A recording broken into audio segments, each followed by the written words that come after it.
Manduenda Sunday, donanga usumanduenda Sunday, Baba Magadi, Stella Mudi, and Milito aka Baba Kikets, Mas Damboya, St. Giles, which go Chambridge, the ambassador of St. Giles, Sagam, meet up with the kids.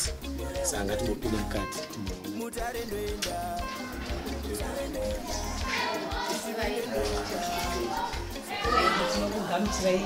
St. Giles Special School, Shopadi, Koro Chebu, Chakatanga, 1976. Chakatanga Chebu, 1976, Chaipin Nevachena. Many have rehabilitation center. Sakavana is one of my therapies.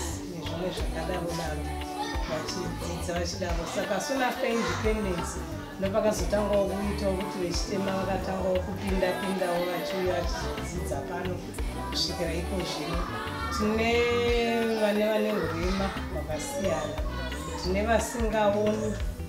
I'm singing about Tangetina or Masagana and shooting over the gate. To never understand sign language, Masingans, Neputao.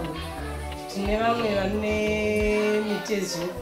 It's not me to Shakanaka. I have a manga from a wheelchair, and I am not a company, not framed, Babatsirikan. Saga all in all, enrollment, it's never now 145 Paris. It was one of the Zilgo, name varieties, Bagabone, which shall say to the total communication. They would Ananga, she tower at the same time as she signed up. So, Radicals, our singers, body, what I say, my signs. Tagazunoti, Banana, I think I see Bashingo Garabuzimba. Regets 8 Tori, Tabu Batsirek, Tivazirema Sarema. Put it in what that was where Murizo, whatever she Right, can I bring you Baba Kekes? I know where Muriz Timons watching the Chifambiran. Where Murizo? Right.